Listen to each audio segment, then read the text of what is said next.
Hey, good afternoon, everybody. It is February 10th, 2023. We are in the Old Testament, and we're in the book of Genesis, and we're going to read chapter 37. Okay, so our narrative is shifting away from Jacob/Israel to his sons. He's got 12 of them. Number 11 is Joseph. That seems to be where the blessing is going to fall next. He is the favored son of Jacob, which causes some animosity with his brothers. So that probably isn't a good idea to pick one out of 12 and make him the favorite. Especially as we see from Joseph, he's not all that humble. So he's kind of playing up that he is the favorite son. And that causes some animosity and jealousy. We have Reuben, the firstborn son, traditionally in the line to be the next heir apparent, but he is, as we've got from the story, slept with his father's concubine and got caught at it, and we didn't get any other details of that, but he seems to not be the favorite son anymore. We have Judah, who's about 4, I believe, maybe 5, I'm not sure. We know, if we've read the Bible before, we know that that's where he's going to rise to prominence. That's where the Messiah is going to come out of his family. But at this point, he's resentful. He's headstrong.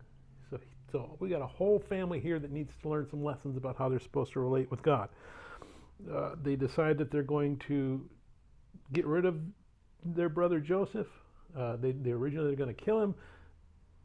And Reuben talks him out of killing him, and you kind of get from there that Reuben isn't talking him out of killing Joseph because he wants to save Joseph. He wants to be the triumphant hero and return Joseph to his father, so maybe to erase some of his shame. You got Judah, who's kind of the ringleader of saying, hey, you know what, let's go ahead and we'll sell him. You want to talk about a dysfunctional family? Dysfunctional family. Now, this is all descendants of Jacob, so this righteous line that's come down from Abel all the way to where we are right now, there's still some sin in there. There's always sin in us. We are born sinful, so we don't ever think that, hey, you know what, if I'm the descendant of that line, then I'm righteous. Doesn't necessarily work that way. You've got to actually work at it. You've got to actually prove yourself, like Abraham did, like Isaac did, like Jacob Israel did, and like we're going to see as we get through this story and get further along. So let's go ahead and we're going to read Genesis chapter 37. Now Jacob dwelt in the land where his father was a stranger, in the land of Canaan. This is the history of Jacob. Joseph, being 17 years old, was feeding the flock with his brothers, and the lad was with the sons of Bilhah and the sons of Zilpah, his father's wives. And Joseph brought a bad report of them to his father. Now Israel loved Joseph more than all his children, because he was the son of his old age. Also he made him a tunic of many colors. But when his brothers saw that their father loved him more than all his brothers, they hated him and could not speak peacefully to him. Now Joseph had a dream, and he told it to his brothers, and they hated him even more. So he said to them, please hear this dream which I have dreamed. There we were, binding sheaves in the field. Then behold, my sheaf arose and also stood upright. And indeed your sheaves stood all around and bowed down to my sheaf. And his brothers said to him, shall you indeed reign over us, or shall you indeed have dominion over us? So they hated him even more for his dreams and for his words. Then he dreamed still another dream and told it to his brothers and said, look, I have dreamed another dream, and this time the sun, the moon, and the 11 stars bowed down to me. So he told it to his father and his brothers, and his father rebuked him and said to him, what is this dream that you have dreamed? Shall your mother and I and your brothers indeed come to bow down on the earth before you?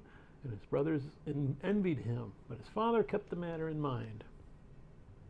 Then his brothers went to feed their father's flock in Shechem, and Israel said to Joseph, are not your brothers feeding their flock in Shechem? Come, I will send you to them.